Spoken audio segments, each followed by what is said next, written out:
Hello my friends, today we have another kit review. This one's from Eduard, it's 1/48 scale. This is the Adlertag, it's part of the Battle Britain series. This is the 110, BF1110.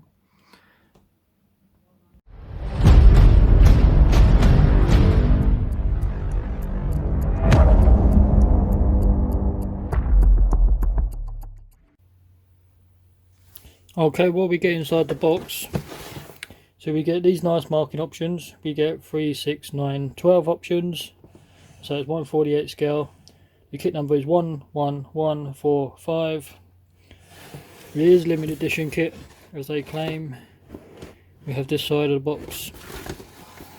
We do get some resin in the kit. We do get this nice cannon, 30mm cannon.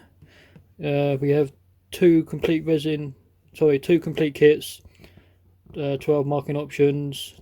The Mark 101 30mm cannon, which is this, and we do get some Luftwaffe pilots and crew, ground crew type thing as well, so you can make up like a mini diorama, which would be pretty cool. It's quite a large box, it's bigger than their normal Eduard size.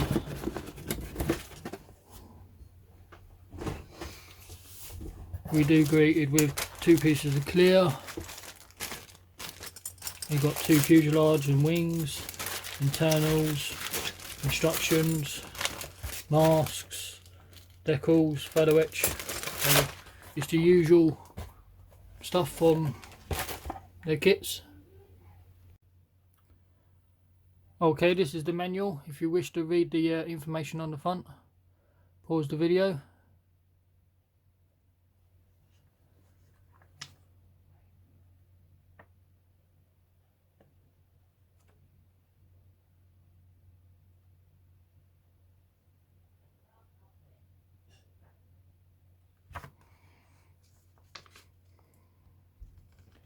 We do get more history on the aircraft and what it's all about in the Battle Britain. They were used. Again, if you wish to read it, pause it.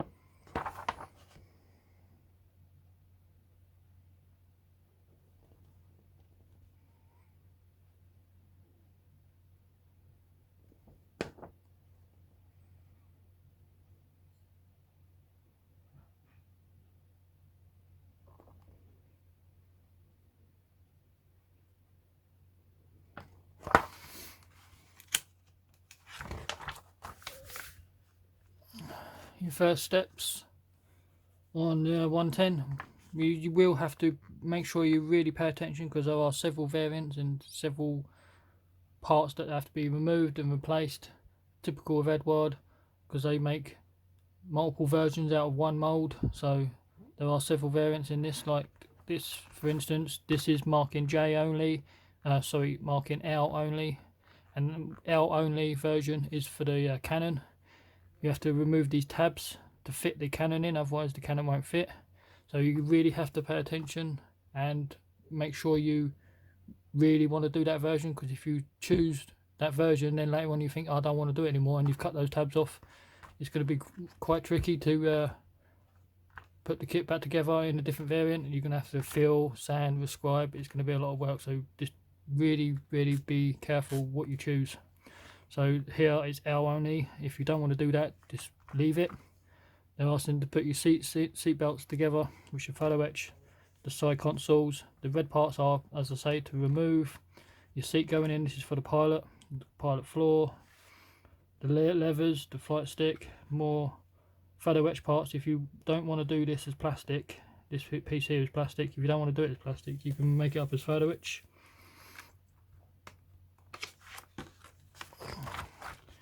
We have the console going in again. All variants for the console is pretty much the same. We have the pilot seat.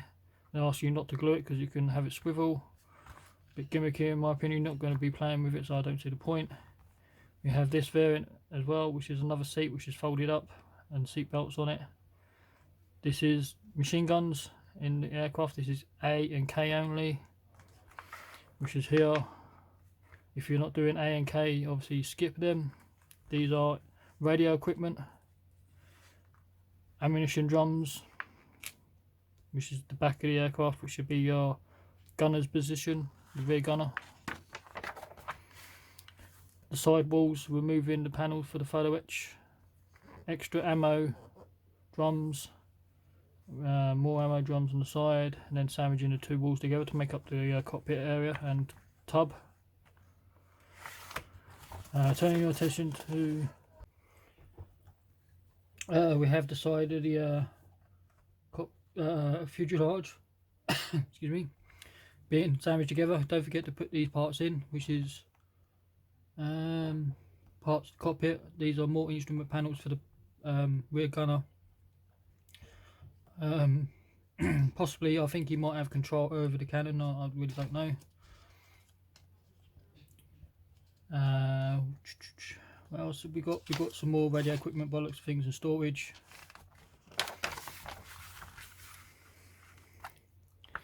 So we turn our attention to, again, the rear gunner's gun.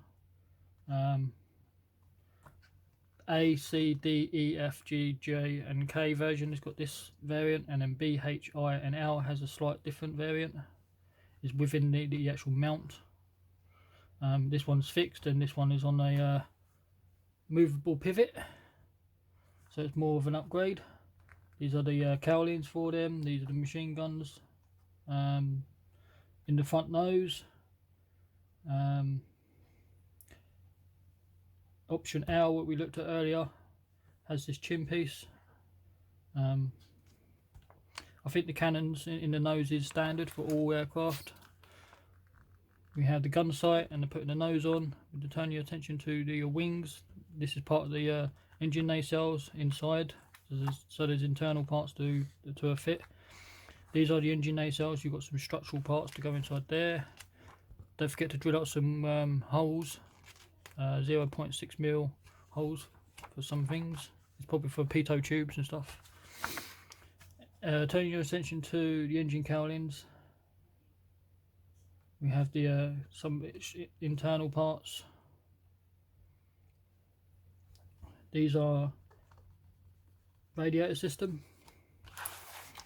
We have attaching your wings and flaps. The flaps are separate on these main wings, so they'll be posable, but the actual other rudders and stuff will be fixed, unfortunately. Your tail wheel going in, I'd leave that to the end so you don't break it off.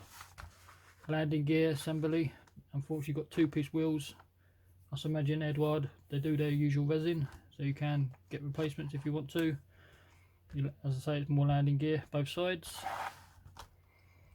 We have the landing gear doors. We have these aerials. We have the circle aerial and a normal aerial. Turn your attention to the flaps. You've got these little actuator parts going in. Exhaust system. So there is difference in the exhausts. I, J, K and L has all different type of exhaust pipes. So we turn your attention to canopy as well now. Inside the canopy you've got extra stuff. These are for the closed canopy options. This canopy is different to this one, so this is B, H, L and J. This one's A, C, D, E, F, G, J and K version. These are the side windows. This is the front glass. This has grab handles as well. This option is the open canopy, which is the back part where the gunner is. Again, making sure you pay attention to what part goes on what of your aircraft, because it's easily done to make a mistake at this point. Adding your propeller system, which is standard. This is for the L option, which has the 30mm cannon if you're doing it, which is a resin plug and the resin cannon itself, and then you get the cover. If you're doing a diorama with the figures and stuff, you might want to, if you're doing the cannon version, you might want to put the cannon in, but this cover you might want to leave on the floor, because if you have the cover open, all you're going to see is just the front part of the cannon sticking out, so you're not going to see all the detail and all the framing and stuff. So if you want to display that, just leave the cover off and put the cover on the floor. Like I say, pretty simple. This option here doesn't have the cannon. These are a giant extra long range fuel tank, which is D version only. As I say, there's only one marking for the L, only one marking for the D. I think K's only got one marking, and the rest of them are just standard 110s. This one here carries bombs. These are your crew members. I think this is one of the pilots. This is the rear gunner. We get a part for your diorama, so you get a work table. You get some tools, which are PE. We have a crew member carrying ammunition around his neck. We have another crew member kneeling down. We have a officer of some sort, maybe a pilot, I'm not sure. Bombs. This is your mask. I do have a 1110, the Royal Class Edition. I'm not 100% sure if that's a early version, but I know in that kit you do get complete detailed resin engine, get detailed engines, and you get this stand, like they're like steps which you can build up with a feather etch, which goes at the side of the aircraft for the crew members, so you can do another diorama. I might consider using those parts on this to make a complete diorama, which would be handy. And then obviously if you've got the engines open and you've got the cannon open, you've got the canopy open and all the parts, it would look quite good, I think. So we have the first marking option, typical German colours. We have the splinter camouflage, which is dark green and like a dark browny colour, with the Luftwaffe blue, as I call it, which is the RML 65, and obviously the colours on top is RML 70 and 71. Typical colours of the Luftwaffe. This one's again same colours, but we just got yellow spinner caps. This one here again, RML, same colours again, but in different markings, but it's the same colours. This one's 1940. These are all, as I say, Battle Britain. This one here, same colours again, but just different numbers. This version has the extra fuel tank. This one here, same colours again. This one's 1940, with a yellow nose. It's probably flight leader maybe of some sort, and we do have a blanked out German cross for some reason on that one. Again, same colours on this one. This one is pretty much standard, nothing fancy about that one. We have this one here, same colours with the yellow nose, and it's got some kind of yellow symbol in the front.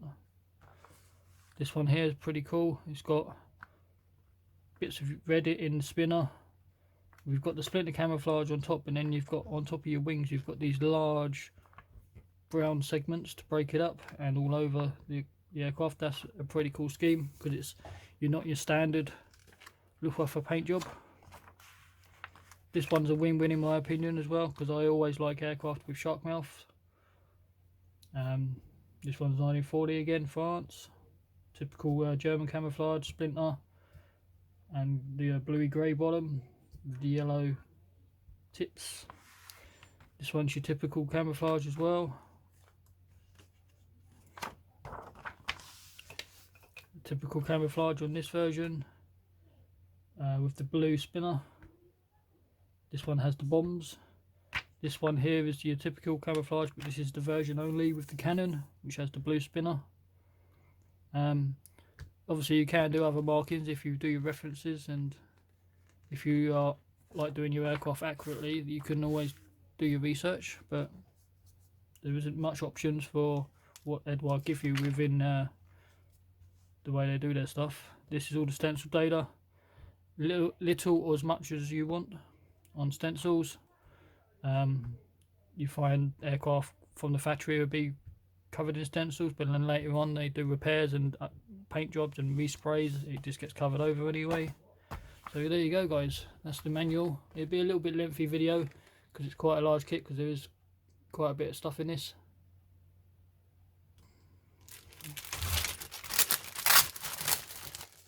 So as what we get for sprues, always check your bags because parts will come off just like that. So what looks like a radiator system, or it could be the part of the gunner's cowling. So we do get two fuselage halves on this on here. Obviously there is slight differences. I couldn't actually tell you offhand straight away.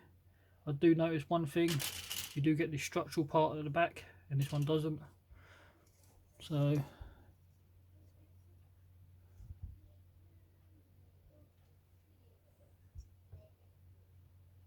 it's pretty cool.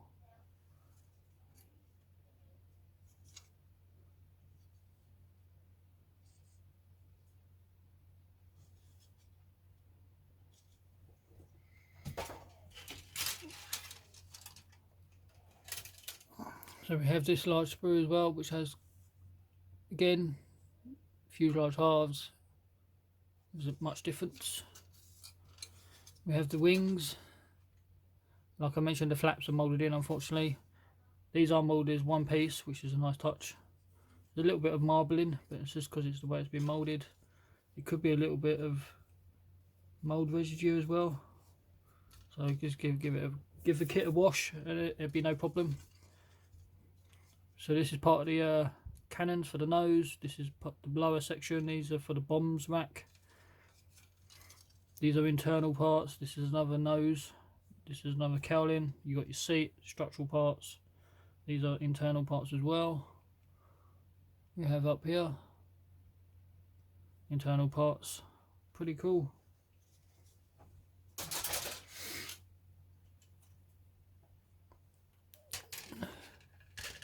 Actually, I'll put it down here. So we have what looks like doors, actuators, radiator system. These are structural parts. You've got two-piece wheels, but different type of propellers. These are flaps, internal parts. These are not bomb doors, but these are landing gear doors.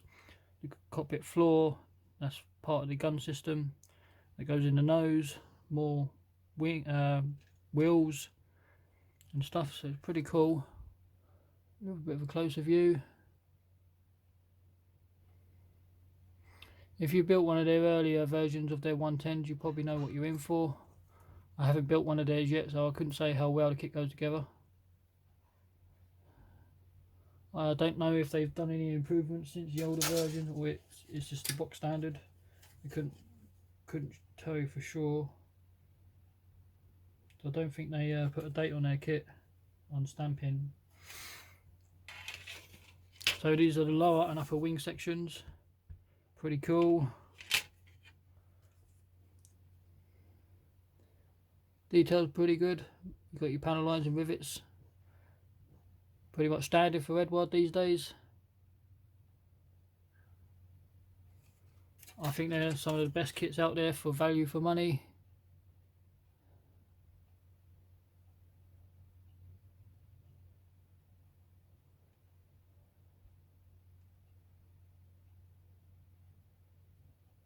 It's pretty cool.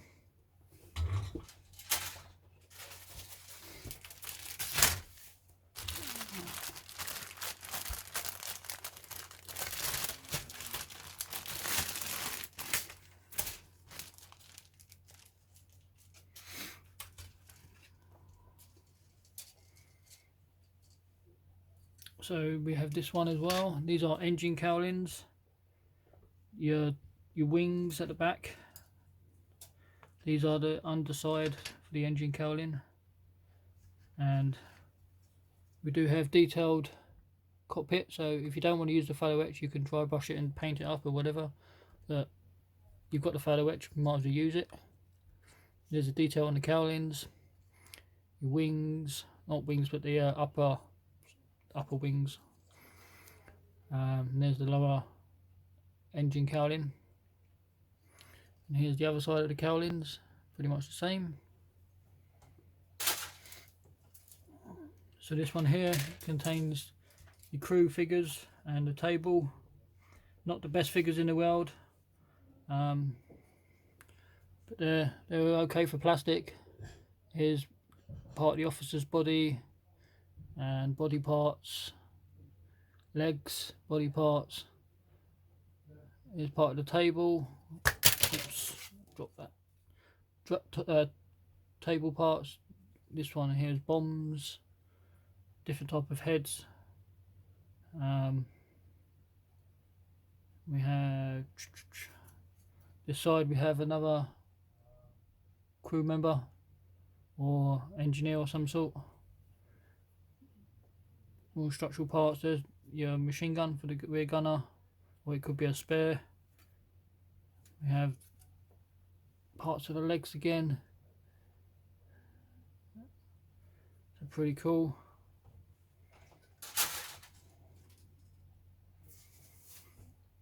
So this one is really fine detail parts.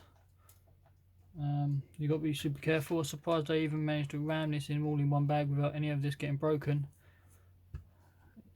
It says surprised me.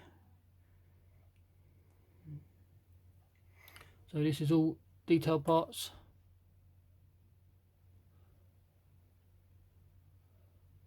Aerials.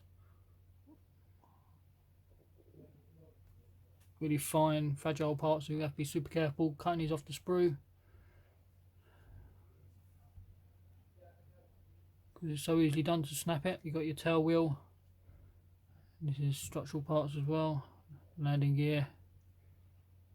We have another tail wheel which is moulded with the landing gear section as well, or you can do it separately for ease of painting.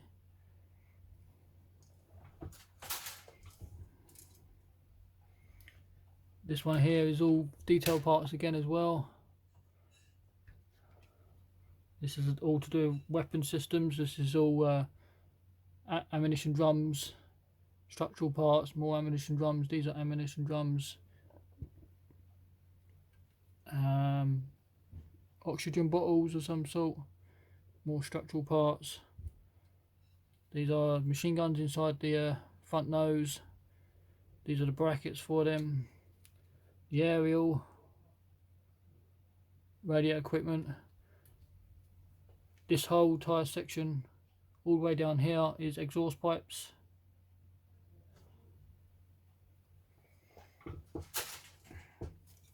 And a lot of this stuff on this sprue you're not needed because it's greyed out, which are bombs and stuff, rocket pods, so it's not viable for this kit version.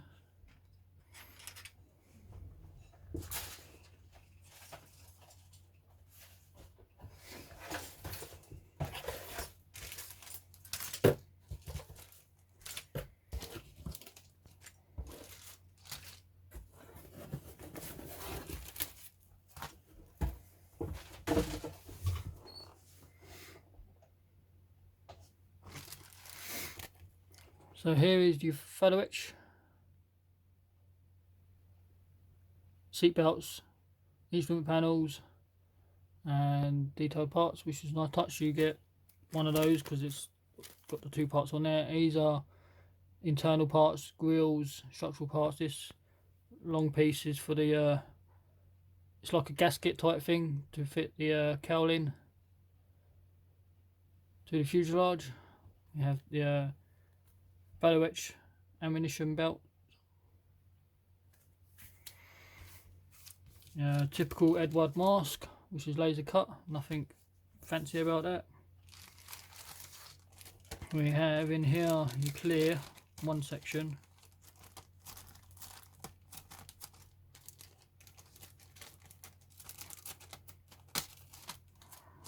Such a tight fit.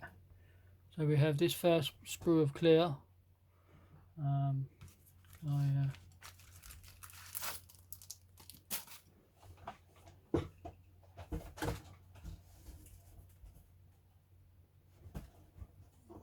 If I can, there's no way I can try and show this clearly enough.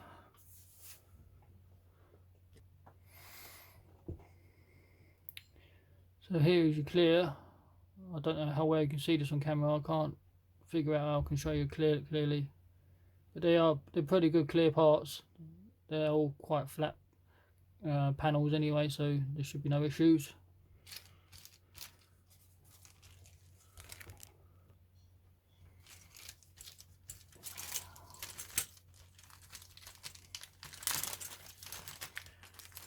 My clear parts have come off, so unfortunately I've only got two attached to this one. This one is closed, but I do have this one as well. This is complete closed, and this is half of it is closed, and then the back part you're gonna have to build up, which is the open version.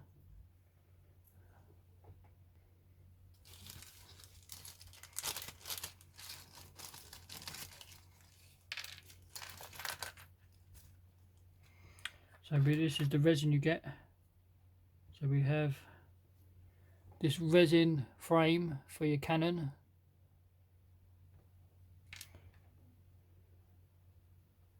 A resin ammunition belt, or not belt but drum, sorry.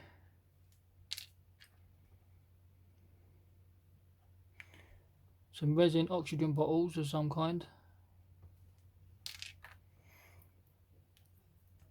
This is the resin chin piece that goes in the front nose for your cannon to sit into, which will sit somewhat like this.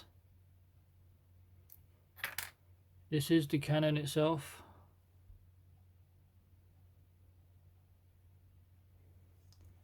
And obviously this is the resin cowling you get. Obviously the cannon will sit somewhat like inside, and the only part will stick out is this much, and the rest of it's all inside. And obviously this piece goes on top to sandwich it all together, but I don't see the point. As I say, if you're going to do a diorama, you can have it all open. Just leave this on the floor.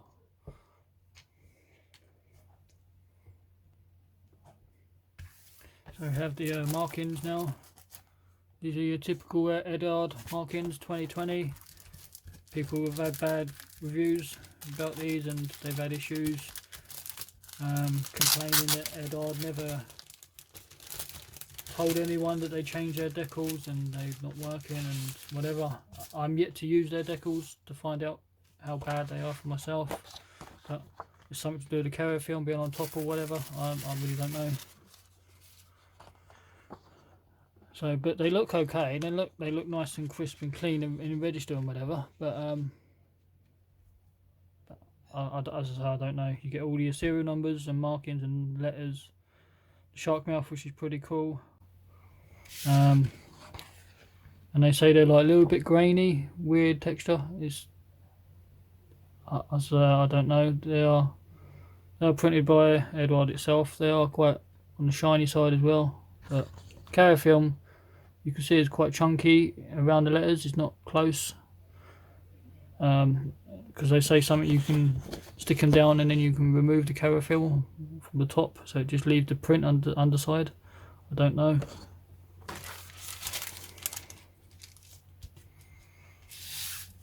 And this one here is your typical crosses. You do get your swastikas. Hull, for okay, over the UK it's fine, but other countries don't allow the swastika, so that's why they get away with it by having it split up. So if yours is chopped, you know the reason why.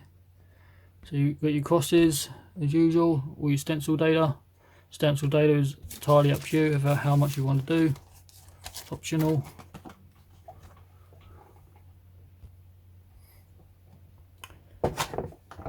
So there you are, my friends. Another kit from Eduard, limited edition, 1/48 scale, BF1110. Like, comment, subscribe, and I'll catch you later.